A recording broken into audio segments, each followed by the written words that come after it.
করছি সরগরম আপনাদের সঙ্গে আমি পাপিয়া। অনেকেই বলছেন সবর কা ফল মিঠা হোতা হ্যায়।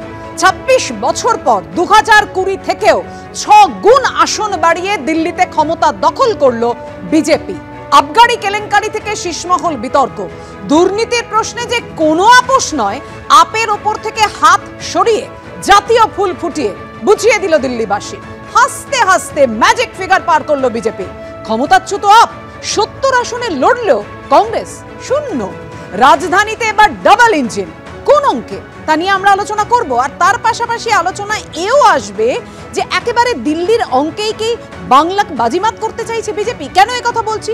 কারণ রাজ্য বিজেপি রীতিমতো হুঙ্কার দিল এবার বাংলায় কোনো প্রভাব পড়বে না, পাল্টা তৃণমূল। আলোচনায় আসার আগে শুরুতেই আপনাদের সামনে রাখবো যে মহিলাদের মাসে 2100 টাকা দেয়া থেকে শুরু করে অটো ট্যাক্সি চালকদের জীবন বীমা, বড় বড় প্রতিশ্রুতি দেয়া সত্ত্বেও কেন দিল্লি হাতছাড়া হলো আম আদমি পার্টির? কেন কেজরিওয়ালকে আর কুর্সিতে দেখতে চাইলেন না দিল্লিবাসী? কেন তারা ভরসা রাখলেন ডাবল ইঞ্জিন সরকারে? দিল্লির ভোটের ফলাফল নিয়ে চলছে বিস্তর কাটাছেঁড়া। दिल्ली के इंफ्रास्ट्रक्चर को भी हमने सुधारने की कोशिश की। अब जो जनता ने हमें निर्णय दिया है, हम न केवल एक कंस्ट्रक्टिव ऑपोजिशन का रोल निभाएंगे, हम लोगों के सुख दुख में हमेशा काम आएंगे। 10 বছরের উপর শাসক থেকে এক ধাক্কায় বিরোধী আসনে, কিন্তু এক যুগ আগে যে মানুষটাকে চোখ বন্ধ করে ভরসা করেছিলেন দিল্লির বাসিন্দারা, সেখানে আজ তারাই কেন অরবিন্দ কেজরিওয়ালদের বিরোধীদের আসনে পাঠিয়ে দিলেন? কেন কার্যত ঝাড়ুকে যমুনার জলে ছুঁড়ে ফেলে হাতে পদ্ম তুলে নিলেন দিল্লিবাসী? এই প্রশ্নের উত্তরে সবার প্রথমেই যে ইস্যুটাকে রাজনৈতিক বিশেষজ্ঞরা রাখছেন তা হলো দুর্নীতি। একজন উচ্চশিক্ষিত সাদামাটা মানুষ সাধারণ মানুষের হয়ে দুর্নীতির বিরুদ্ধে গলা ফাটাচ্ছেন। সাধারণ মানুষের মতোই চালচলন, কথাবার্তা। ঠান্ডা লাগার ভয়ে গলায় সবসময় জড়িয়ে রাখতেন মাফলার। দলের নাম রাখলেন আম আদমি পার্টি। এসব দেখেই 2013 সালে মুখ্যমন্ত্রীর আসনে মানুষটাকে বসিয়েছিলেন দিল্লিবাসী, চোখ বন্ধ করে ভরসা করেছিলেন। কিন্তু সেই অরবিন্দ কেজরিওয়ালের নামের সঙ্গে একটা সময় জুড়ে গেল দুর্নীতি। আবগারি মামলায় গ্রেফতার হলেন কেন্দ্রীয় এজেন্সির হাতে, জেল খাটলেন। শুধু তো তিনি একা নন, একই পরিণতি হয়েছে তার মন্ত্রিসভার একাধিক সদস্যের। তবে জেল থেকে মুক্তি পেলেও বিতর্ক পিছু ছাড়েনি অরবিন্দ কেজরিওয়ালের। সৌজন্যে তার এই প্রাসাদোপম অট্টালিকা, যেটি 45 কোটি টাকা খরচ করে সংস্কার করা হয়েছে বলে অভিযোগ, যা নরেন্দ্র মোদী থেকে শুরু করে রাহুল গান্ধী সবার হাতেই আপের বিরুদ্ধে অস্ত্র তুলে দিয়েছে। ये जो अलग अलग कदम उठाए उससे लाखों करोड़ रुपए की बचत हुई, लेकिन उन पैसों का उपयोग हमने शीश महल बनाने के लिए नहीं किया। इसका उपयोग हमने देश बनाने के लिए किया। যার দলের নাম আম আদমি পার্টি, তিনি কি করে এই অট্টালিকায় থাকতে পারেন? এই সব কারণে কি আম আদমির থেকে দূরে সরে গেলেন অরবিন্দ কেজরিওয়াল? এই কারণেই কি তাকে আর চাইল না দিল্লিবাসী? রাজনৈতিক বিশেষজ্ঞরা মনে করছেন দিল্লির আবগারি দুর্নীতিকাণ্ডে সরাসরি প্রভাব পড়েছে ভোটের ফলেও, যে কারণে একটা সময় জেল খাটা প্রাক্তন মুখ্যমন্ত্রী অরবিন্দ কেজরিওয়াল, প্রাক্তন মন্ত্রী মনীষ সিসোদিয়া ও সত্যেন্দ্র জৈন প্রত্যেককেই হারতে হলো। দিল্লিতে মোরাললেস মিডল ক্লাস, আপের যে ওয়েলফেয়ার পলিটিক্স, সেই ওয়েলফেয়ার পলিটিক্সে গরিবরা অনেক বেশি বেনিফিটেড হয়েছে, কিন্তু মিডল ক্লাস যেসব জিনিসগুলো চায় সেই সব জিনিসগুলো দিল্লিতে খুব একটা ভালো হয়নি। যেমন ধরুন রাস্তাঘাট, সিওয়ার পরিষ্কার করা, মানে জঞ্জাল নিকাশি, বা যেসব মিউনিসিপ্যাল সার্ভিসেসগুলো, সেইখানে আপের কিন্তু বহুদিন ধরেই একটু সমস্যা চলছিল। এগুলোও হয়তো কাজ করতে পারে। এমনকি যে আন্না হাজারে একটা সময় অরবিন্দ কেজরিওয়ালকে দেশবাসীর সামনে এনেছিলেন, এদিন তিনিও দিল্লির প্রাক্তন মুখ্যমন্ত্রীর সমালোচনায় সরব হয়েছেন। शराब के कारण वो बदनाम हो गया। इसके कारण लोगों को भी एक मौका मिला। मैं पहले से बताता हूँ कि चुनाव लड़ते समय उम्मीदवार का आचार शुद्ध होना, जीवन निष्कलंक होना, लेकिन उनके दिमाग में नहीं आया। এখানে যেমন তৃণমূল একটা চিটিংবাজ, তেমনি আপও আরেকটা চিটিংবাজ। সেই জন্য চোরে চোরে মাস্তুতো ভাই মমতা ব্যানার্জি আর তার বাহিনী ঝাঁপিয়ে পড়েছিল কেজরিওয়ালকে জেতানোর জন্য। হার শুধু আপের হার নয়, তৃণমূলের হার। কারণ তৃণমূল এই নির্বাচনের আগে আপের সমর্থনে নিজে লেপ্টে গেছিল। আবগারি দুর্নীতি আবহকে কাজে লাগিয়ে গত বছর লোকসভা নির্বাচনে দিল্লির 7টি আসনেই জেতে বিজেপি। এবার বিধানসভা নির্বাচনও সেই জয়ের ধারা বজায় রাখল নরেন্দ্র মোদীর দল। তবে ঠিক কী কারণে বিজেপির এই বিপুল জয়? বিশেষজ্ঞরা মনে করছেন, একদিকে যেমন দুর্নীতি ইস্যুতে আম আদমি পার্টির বিরুদ্ধে ব্যাপক প্রচার চালিয়েছে বিজেপি, পাশাপাশি শহরের অপরিচ্ছন্নতা দূষণকেও হাতিয়ার করেছে তারা। এমনকি মধ্যবিত্তদের হয়ে আপ অনেক প্রতিশ্রুতি দিলেও বিজেপির প্রতিশ্রুতির ওপর বেশি ভরসা করেছে দিল্লিবাসী। পাশাপাশি প্রধানমন্ত্রী নিজে ঘোষণা করেছিলেন, দিল্লিতে বিজেপি ক্ষমতায় এলেও আপ সরকারের জনকল্যাণমূলক প্রকল্পগুলি বন্ধ করে দেওয়া হবে না। গত কয়েক বছর ধরে দিল্লি সরকার এবং কেন্দ্র নিযুক্ত দিল্লির লেফটেন্যান্ট গভর্নরের মধ্যে ক্রমবর্ধমান দ্বন্দ্ব দেখা দিয়েছে, ফলে অনেক ক্ষেত্রেই উন্নয়ন থমকে থেকেছে। এই জায়গায় দাঁড়িয়ে দিল্লিবাসী মনে করছেন, ডাবল ইঞ্জিন সরকার এলে এই বিবাদ মিটবে। এমনকি দিল্লির ভোটের আগে কেন্দ্রীয় বাজেটে 12 লক্ষ টাকা পর্যন্ত আয়ের উপর কর ছাড়ের ঘোষণাও রাজধানীর বাসিন্দাদের মন জয় করেছে বলেও মনে করছেন বিশেষজ্ঞরা। বিজেপির যদি পরিকল্পনা হয়, বিজেপির পরিকল্পনা কিন্তু খুব দীর্ঘসূত্রিত হয়। এই নির্বাচনের আগেই হচ্ছে মোদী সরকার হচ্ছে পার্সোনাল ইনকাম ট্যাক্সে একটা বিশাল ছাড় দিল, মানে এরা অভূতপূর্ব, এর আগে কোনোদিন হয়নি। বিজেপি একটা ঘোষণা যেটা করেছিল, সেটা বলেছিল যে আপ যা যা স্কিম নিয়েছে আমরা কোনো স্কিম বন্ধ করব না। এইটার মধ্যে কিন্তু একটা অন্য ব্যাপার আছে। মানে এবার ডাবল ইঞ্জিন সরকার দিল্লিবাসীর আশা আকাঙ্ক্ষা কতটা পূরণ করতে পারে, সেদিকেও নজর থাকবে। ঐশী মুখোপাধ্যায় ও বিটন চক্রবর্তী, এবিপি আনন্দ। প্রধানমন্ত্রী নরেন্দ্র মোদী, আপনারা জানেন কিছুক্ষণ আগেই তিনি বললেন যে দিল্লিতে নতুন ইতিহাস তৈরি হলো। আমি এখানেই অঙ্কনের কাছে আসব। অঙ্কন, আজকে যে দিল্লিতে প্রধানমন্ত্রীর কথাতেই নতুন ইতিহাস তৈরি হলো, বিজেপির এই যে চওড়া হাসি, এত বছর পর 26 বছর পর দিল্লির মসনদ দখল করা, সেই জায়গা থেকে মানে বিহারের ভোটের আগে এটা কতটা আপনাদের পথকে প্রশস্ত করলো, জয়ের পথকে? দেখুন, নিঃসন্দেহে আজকের যে জয়, একটা ধাপ্পাবাজি দুর্নীতির পরায়ণ একটি শাসকের বিরুদ্ধে নরেন্দ্র মোদী সরকারের নেতৃত্বে ভারতীয় জনতা পার্টির যে প্রতিশ্রুতি, ভারতীয় জনতা পার্টির যে সংকল্প, ভারতীয় জনতা পার্টির যে সুশাসনের মডেল, যে মডেল গুজরাট সহ, হরিয়ানা সহ, মহারাষ্ট্র সহ বিভিন্ন জায়গায় সফলভাবে মানুষ দেখতে পেয়েছে, তারই জয় হলো। আজকের দিনে অনেক বড় বড় রাজনৈতিক বিশ্লেষক, বিশ্বনাথ বাবু থেকে শুরু করে অনেকেই 1 সপ্তাহ 1.5 সপ্তাহ আগে অবধিও বলেছিলেন বিজেপি কোনো লড়াইয়েই নেই, কোনো বিজেপির ধারে কাছে টিকবে না। কিন্তু তারপরেও বিজেপির প্রতি সাধারণ মানুষ যেভাবে আস্থা রেখেছেন, বিশেষত এই যে দিল্লির বাঙালি, মানে ত্রিলোকপুরী, গ্রেটার কৈলাস, মুস্তাফাবাদ, রাজেন্দ্রনগর সহ আমার কাছে যতটুকুনি হিসেব রয়েছে 323টি বুথ বাঙালি অধ্যুষিতর মধ্যে 306টিতে এই বিধানসভাগুলোর মধ্যে, যেখানে আমাদের সুকান্ত দা, শুভেন্দু দা, শ্রমিক দ্বারা প্রচার করেছিলেন, বিজেপি ব্যাপকভাবে লিড পেয়েছে। এবং আমরা যেটা বলছি যে তৃণমূল আর আপ এর মধ্যে কোনো পার্থক্য নেই। দুর্নীতিপরায়ণ দুটো রাজনৈতিক দল, বিভিন্ন কেন্দ্রীয় সরকারের প্রজেক্ট, আয়ুষ্মান ভারত থেকে মেট্রো রেলে জমিজট তৈরি করে যেভাবে আটকানো হয়, তো এই একই দুটো দলের মধ্যে কোনো মৌলিক পার্থক্য নেই। তাহলে এই যে এই ন্যারেটিভের বিরুদ্ধে, এই যে কেন্দ্র বিরোধিতার যে ন্যারেটিভ আমরা তৃণমূলকেও বলতে দেখি, আম আদমি পার্টিকেও বলতে দেখি, কেন্দ্রের প্রকল্প আয়ুষ্মান ভারত থেকে শুরু করে বিভিন্ন প্রজেক্ট যেগুলো সাধারণ মানুষের উপকারে লাগে, সেই প্রকল্পগুলোকে যেভাবে পশ্চিমবঙ্গে তৃণমূল আটকে দেয়, আম আদমি পার্টি দিল্লিতে আটকে দেয়, আজকে তার বিরুদ্ধে নরেন্দ্র মোদীর গ্যারান্টির জয় হয়েছে।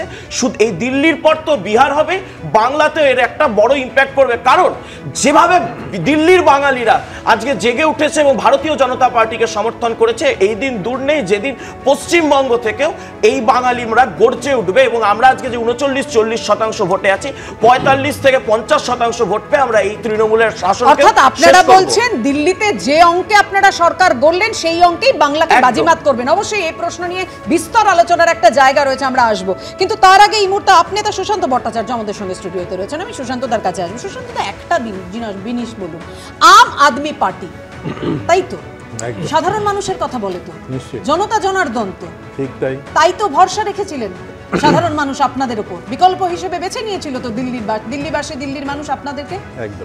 তিনজন নেতা জেলে চলে গেলেন, যে দুর্নীতির বিরুদ্ধে আপনারা দাঁড়াবেন প্রতিশ্রুতি দিলেন, আর সেই দুর্নীতিতেই আপনারা জেলে চলে গেলেন। সেই অভিযোগে মানুষ কিভাবে ভরসা রাখবে? আপনাদের একবারও মনে হলো না এই জনতা যারা আমাদেরকে ভোটে ভরিয়ে দিয়েছিল পরপর 3বার, সেই শীষ মহলই কিনা কাঁটা হয়ে দাঁড়ালো আপনাদের জয়ের পথে? নিশ্চয়ই। প্রথমেই ধন্যবাদ জানাবো বিজেপিকে, কারণ তারা জিতেছেন দিল্লিতে।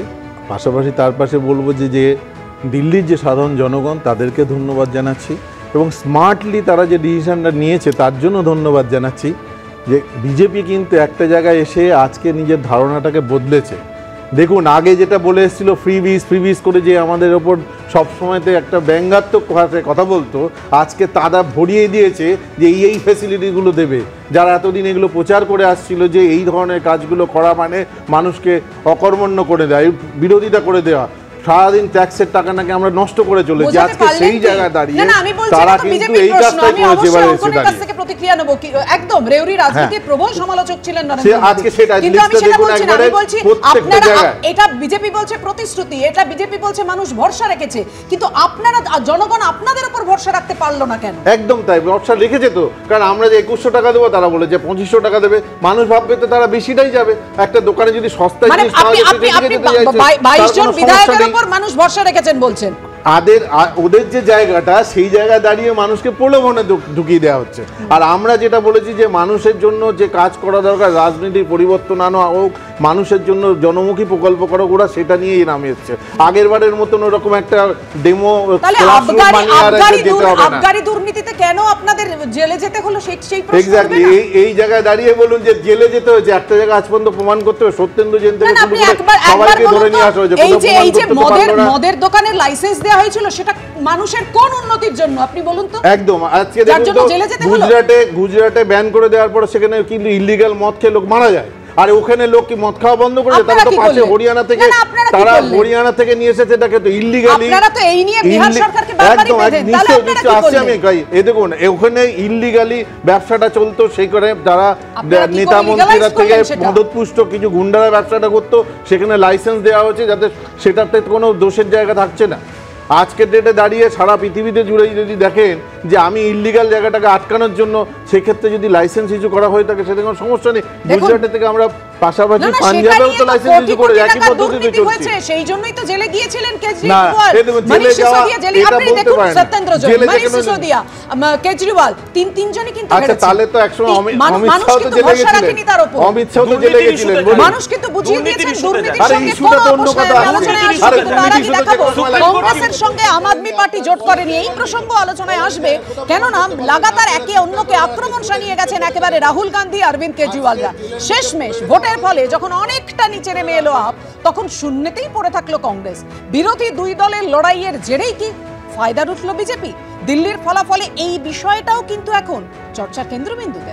দেখুন, अब कांग्रेस को इतना सीरियसली क्यों लेते हैं? और केजरीवाल जी महल में रहते हैं, शीश महल में रहते हैं। দিল্লি বিধানসভায় 1998 থেকে 2013 অবধি টানা জিতেছে কংগ্রেস, তারপর থেকে এক টানা আম আদমি পার্টি। এবার সেই দুই দলই জায়গা পেল হারের খাতায়, আর তাদের হারিয়ে 27 বছর পর দিল্লিতে ঐতিহাসিক কামব্যাক করল বিজেপি। आज दिल्ली की जनता ने साफ कर दिया है कि दिल्ली की असली मालिक सिर्फ और सिर्फ दिल्ली की जनता है, जिनको दिल्ली का मालिक होने का घमंड था, उनका सत्य से सामना हो भी गया। दिल्ली के जनादेश से ये भी स्पष्ट है कि राजनीति में शॉर्टकट के लिए, झूठ और फरेब के लिए कोई जगह नहीं है। টানা 3 বার দিল্লিতে ঝড় তুলেছিল যে ঝাড়ু, এবার পদ্ম ঝড়ে তারাই সাফ। আর কংগ্রেস টানা তৃতীয়বার দিল্লিতে খাতা খুলতে পারল না। দেখুন, ইন্ডিয়া জোট এমন একটা জোট যাদের আইডিওলজি কোনো মিল নেই, কোনো নীতির মিল নেই, কোনো আদর্শের মিল নেই, কোনো কমন মিনিমাম প্রোগ্রাম নেই। একটাই কমন মিনিমাম প্রোগ্রাম, মোদিকে প্রধানমন্ত্রী থেকে হটাতে হবে। নেগেটিভ ফিলোসফি দিয়ে বা নেগেটিভ থট দিয়ে এত বড় রাষ্ট্রে আপনি রাজত্ব করতে পারেন না, সম্ভব না, এটা ইম্পসিবল। সেটার জন্য জনগণ বারবার প্রত্যাখ্যান করছে। আপ তৈরি হয়েছিল পুরো কংগ্রেসের ভোটটা নিয়ে, তারপরেও সবসময় কেউ যদি ভাবেন দাদাগিরি চলবে, যে যার একা লড়েছে, মানুষ যা সিদ্ধান্ত গ্রহণ করেছে। আজকে এটা প্রমাণিত হয়ে গেল, কংগ্রেস না থাকলে, কংগ্রেসের সহযোগিতা, কংগ্রেসের সমর্থন না থাকলে বহু জায়গায় নতুন কোনো পার্টি সরকারই তৈরি করতে পারত না। এই ভোটের ফলে দেখা যাচ্ছে দিল্লির একাধিক বিধানসভা আসন রয়েছে যেখানে কংগ্রেস এবং আম আদমি পার্টি জোট বেঁধে লড়াই করলে ফল অন্যরকম হতে পারত। যেমন অঙ্কের হিসেব বলছে, কংগ্রেসের সঙ্গে জোট করলে কেজরিওয়ালকে নয়াদিল্লি থেকে হারতে হতো না, জংপুরায় মনীষ সিসোদিয়াকে পরাজিত হতে হতো না, গ্রেটার কৈলাসে সৌরভ ভরদ্বাজকেও হারের মুখ দেখতে হতো না। তবে এটাও ঠিক, কংগ্রেস আর আম আদমি পার্টি হাত মেলালেই যে বিজেপির জয়রথ থেমে যেত এমনটাও নয়। সামান্য কয়েকটা আসনে এদিক ওদিক হয়তো হতো, তাতে বিজেপির দিল্লি জয়ে কোনো প্রভাব পড়তো না। একটা জিনিস মাথায় রাখতে হবে যে এমন অনেক মানুষ আছেন যারা কংগ্রেসকে ভোট দিয়েছেন বা আপকে ভোট দিয়েছেন, কিন্তু একই সঙ্গে তারা কংগ্রেস এবং আপ বিরোধী। সুতরাং যদি দুটো দল একসঙ্গে যেত, এই মানুষগুলি সেই জোটে কিন্তু ভোট দিতেন না। কংগ্রেস এবং আম আদমি পার্টি একসঙ্গে লড়লে বিজেপির থেকে অবশ্যই হয়তো 4% মতন ভোট বেশি হতো, কিন্তু সত্যিকারের তারা জোট করলে এমনটা সত্যি হতো কি না এটা কিন্তু বলা শক্ত। হয়তো সত্যি হতো না, হয়তো তা সত্ত্বেও বিজেপি জিতত। সবসময় কিছু রাজনৈতিক দল জোট করলে তাদের ভোট তারা আলাদাভাবে যখন লড়াই করে সেই ভোটের যোগফলের সমান হয় না। দিল্লির আগে গোয়া, পাঞ্জাব, গুজরাট, হরিয়ানার মতো রাজ্যে কংগ্রেসের থেকে আলাদা লড়াই করেছে আম আদমি পার্টি। এর মধ্যে পাঞ্জাবে কংগ্রেসকে হারিয়ে ক্ষমতা দখল করেছিল অরবিন্দ কেজরিওয়ালের দল। হরিয়ানাতেও ভোট শতাংশের হিসেবে দেখা গেছিল আম আদমি পার্টি একটি আসনে না জিতলেও কয়েকটি আসনে কংগ্রেসের পথের কাঁটা হয়ে দাঁড়িয়েছে। গত বছর লোকসভা ভোটে দিল্লিতে জোট বেঁধে লড়াই করেছিল আম আদমি পার্টি এবং কংগ্রেস, তবে সবকটি লোকসভার আসনে জিতেছিল বিজেপি। তারপর থেকেই কংগ্রেসের সঙ্গে দূরত্ব বাড়াতে শুরু করেন কেজরিওয়াল। এক্স হ্যান্ডেলে তিনি পরিষ্কার বলে দিয়েছিলেন, কংগ্রেসের সঙ্গে বিধানসভা ভোটে কোনোভাবেই জোট করা সম্ভব নয়। এবার দিল্লির ভোটে কংগ্রেস নয়, খোলাখুলি কেজরিওয়ালকে সমর্থন করেছিলেন মমতা বন্দ্যোপাধ্যায়, অখিলেশ যাদব। মমতা বন্দ্যোপাধ্যায়ের হয়ে আম আদমি পার্টির প্রচারে গেছিলেন শত্রুঘ্ন সিনহা।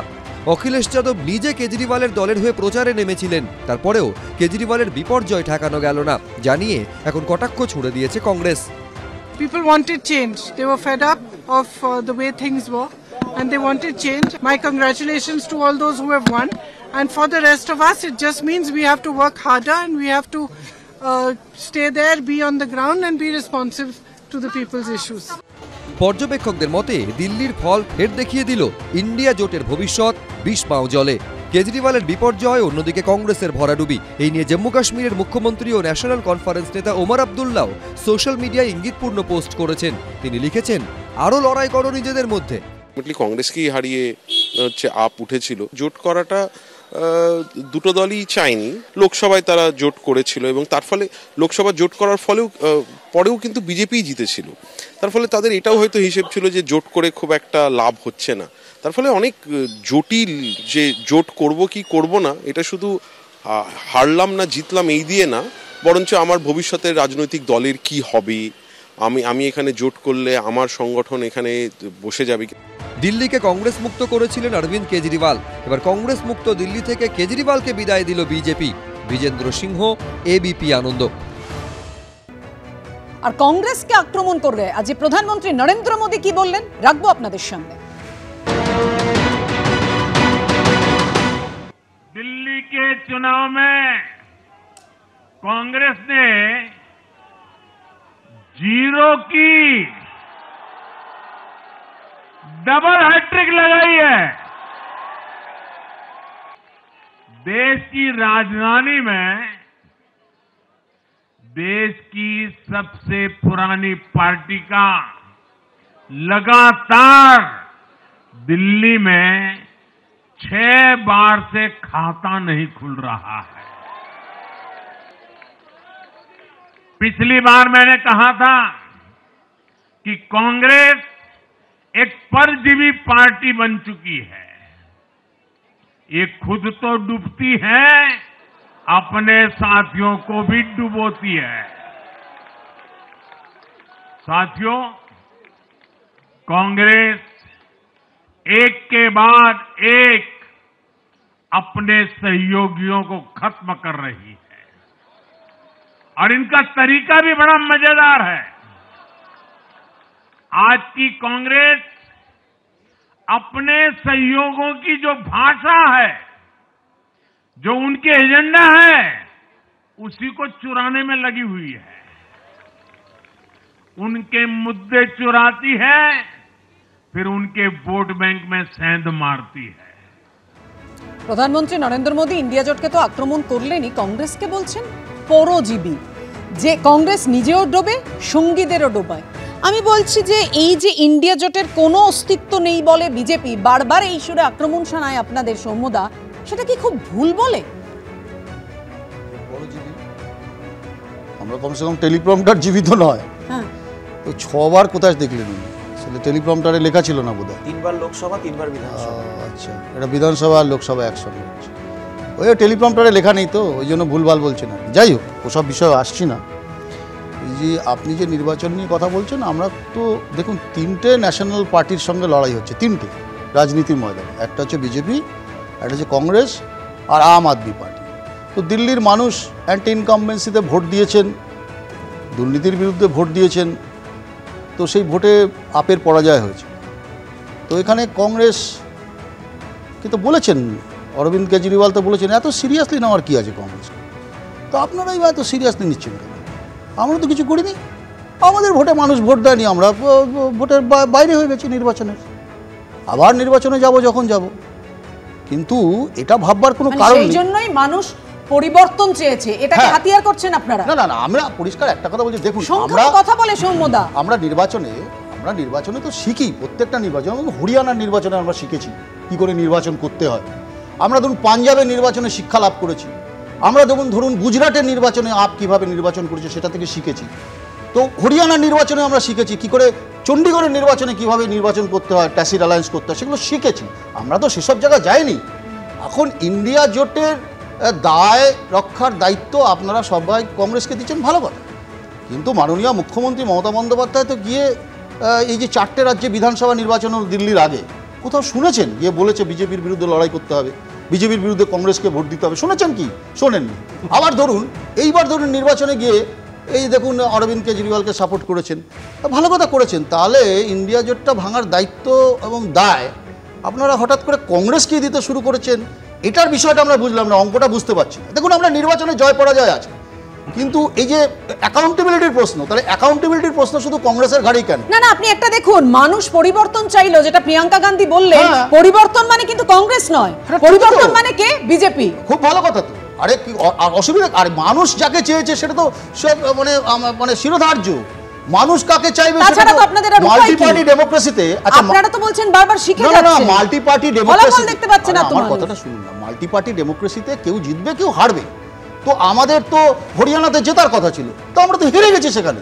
সেখানে তো আপ খুব ভালো রেজাল্ট করে বিজেপি সেখানে জয়লাভ করেছে। আমরা তো মানুষকে তো দোষ দিতে পারি না যে পাঞ্জাবে আমাদের জেতার কথা ছিল, সেখানে আপ সুন্দর লড়াই করেছে। আপনি বলছেন ইন্ডিয়া জোটের প্রসঙ্গে দায় তৃণমূলের। আমি অবশ্যই রাহুলের কাছ থেকে উত্তর নেব, কিন্তু একটা বিরতি নেওয়ার সময় আছে। বিরতির পর ফিরছি আলোচনার সঙ্গে থাকুন।